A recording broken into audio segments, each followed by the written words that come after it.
మా end of day నీకంటూ వెనక్కి తిరిగి చూసుకుని నీకంటూ ఒకటి ఉండాలి. ఏంటంటే అది ఏమన్నా సంపాదించుకున్నాంరా అనేది నీకంటూ ఎండ్ ఆఫ్ డే వెనక్కి తిరిగి చూసుకుంటే నీకంటూ ఒకటి సంపాదించుకున్నట్టు ఒకటి ఉండాలి మా అమ్మ. ఏంటంటే అది సపోజ్ ఏదైనా ఏదైనా సరే జాబ్ కానీ స్కిల్ కానీ సంథింగ్ ఏదో ఒకటి నువ్వు ప్రాబ్లం రావడం కానీ సంథింగ్ ఏదో ఒకటి.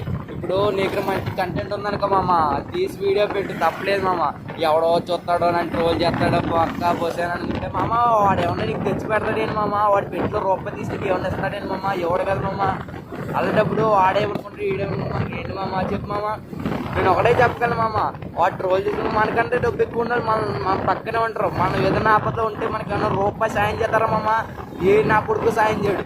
అలాంటప్పుడు దగ్గర మంచి కంటెంట్ ఉంటే మంచి రీల్ తీసి పెడదాం అనుకుంటే పెట్టి మామ, తప్పలేదు దాంట్లో. ఎవడో ఏదో అనుకుంటుంటే మనకేంటి మామ. అసలు నువ్వు అలాంటి కోసం నిన్నే ట్రోల్ చేసినట్టు ఉండిపోతాడు కిందకి.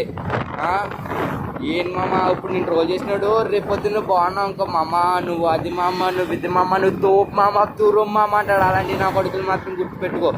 ఇలాంటి వాళ్ళు మన పైకి ఎదుగుతుంటే ఎంతో మంది అడ్డొస్తారు మామ. అలాంటి నా కొడుకులు ఎవరిని పట్టించుకోకూడదు మామ. మనం నేను చెప్పేది ఏంటంటే నువ్వు ఎప్పుడన్నా ఏదన్నా సరే నీకు ఏదైనా చెయ్యాలనిపిస్తే చెయ్యు. ఎవడ మాట వెనక ఎవడో ఏదో అనుకుంటాడు అనుకుంటే ఇంక మనం ఎందుకు మామ బతుకుండి. ఎవడో ఏదో అనుకుంటే మనం ఎందుకు, మనం నచ్చింది మనం చేస్తాం. ఎవడో ఏదో అనుకుంటాడు బొక్క బొచ్చారండి. నీకు మంచి కంటెంట్ ఉన్నాకో మామ, రీల్ తీసి పెడదాం అనుకుంటే పెట్టుకో. నేను సులకన అయిపోతాను బొక్క బొచ్చాను అనుకుంటే అలా అనుకుంటే చిరంజీవి గారే పైకి రాలేరు మామ.